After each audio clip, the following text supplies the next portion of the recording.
Frozen shoulder എന്ന് പറഞ്ഞു കഴിഞ്ഞാൽ നമ്മുടെ ഷോൾഡറിന്റെ ഒരു റേഞ്ച് ഓഫ് മൂവ്മെന്റ് എഫക്ട് ചെയ്യുക, വേദന, ആഹ് ഇത് പതുക്കെ തുടങ്ങി കൂടിക്കൂടി വരുന്ന ഒരു അവസ്ഥയാണ്. സാധാരണ ഫ്രോസൺ ഷോൾഡർ കണ്ടുവരുന്നത് ഡയബറ്റിക്സിലാണ്. ഷുഗർ അൺകൺട്രോൾഡ് ആയിട്ട് കുറെ നാളായിട്ടുള്ള ഒരു ആൾക്കാരിലാണ് കൂടുതലും ഫ്രോസൺ ഷോൾഡർ കണ്ടുവരുന്നത്. പക്ഷെ ഇത് തൈറോയിഡ് ഉള്ളവർക്കും കാണാം. അതേപോലെ ഏതെങ്കിലും ഒരു underline chronic life style disease, chronic disease ഉള്ളവർക്കും ഈ പറഞ്ഞ പോലെ ഫ്രോസൺ ഷോൾഡർ വരാം.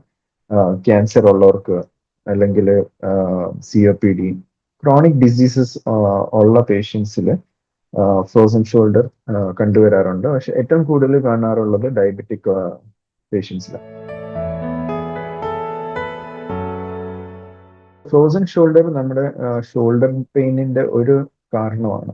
One of the reasons. തോളുവേദന അല്ലെ ഷോൾഡർ വേദന ഭയങ്കര കോമൺ ഒരു കണ്ടീഷനാണ്.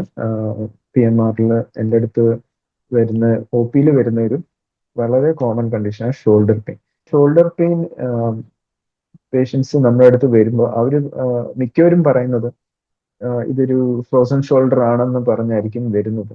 പക്ഷെ അത് നമ്മൾ അസസ് ചെയ്ത് ഇവാലുവേറ്റ് ചെയ്ത് നോക്കുമ്പോൾ, അതേപോലെ ഇമേജിങ്, നമ്മളൊരു മസ്കുലോസ്കെലറ്റൽ അൾട്രാസൗണ്ട് ചെയ്ത് നോക്കണം. അതേപോലെ MRI ഒക്കെ ചെയ്ത് നോക്കുമ്പോഴായിരിക്കും നമുക്ക് ഇതിന്റെ ഒരു ഫൈനൽ ഡയഗ്നോസിസ് മനസ്സിലാവാം.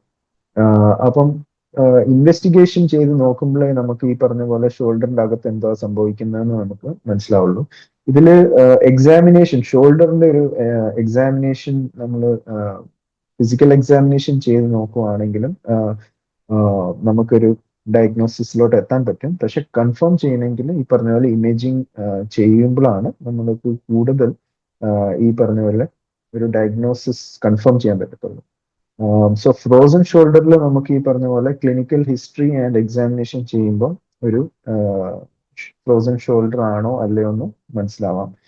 ഫ്രോസൺ ഷോൾഡറിന്റെ ഒരു ഹിസ്റ്ററി എന്ന് പറഞ്ഞു കഴിഞ്ഞാൽ ആദ്യം പെയിൻ തുടങ്ങി, ഒരു ഗ്രാജുവലി പെയിൻ കൂടി, പിന്നെ ഒരു ഡ്യൂറേഷൻ ഓഫ് ഫിക്സ്, ഒരു റേഞ്ച് ഓഫ് മൂവ്മെന്റ് ഫിക്സ് ആയിട്ട്, പിന്നെ അത് പതുക്കെ റേഞ്ച് ഓഫ് മൂവ്മെന്റ് ഇംപ്രൂവ് ആയി പെയിനും കുറഞ്ഞു വരുന്ന ഒരു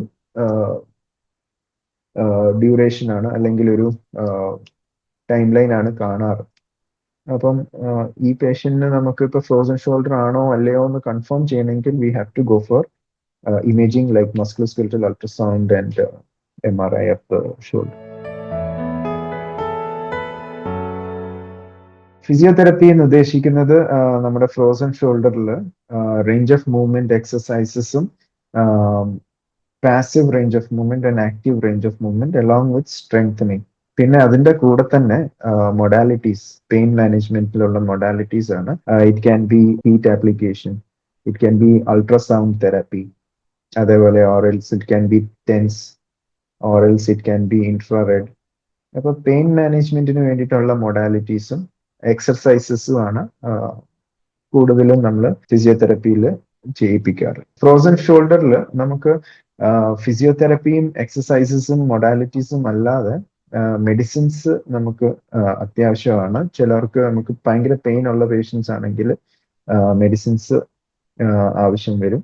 അതേപോലെ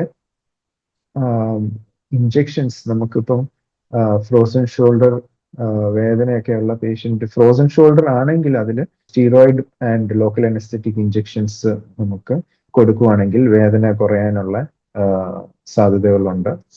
അതേപോലെ ചിലർക്ക് ഇപ്പം നമ്മൾ മസ്കുലോസ്കെലറ്റൽ അൾട്രാസൗണ്ട് അല്ല MRI ചെയ്ത് നോക്കുമ്പോഴായിരിക്കും ഇത് ഫ്രോസൺ ഷോൾഡർ അല്ല, മസിൽ ടയർ ആണ്, ഇത് ചിലപ്പോൾ ബൈസെപ്സ് ഇഞ്ചുറി ആയിരിക്കാം, അല്ലെങ്കിൽ റൊട്ടേറ്റർ കഫ് ഇഞ്ചുറി ടയർ ആയിരിക്കാം.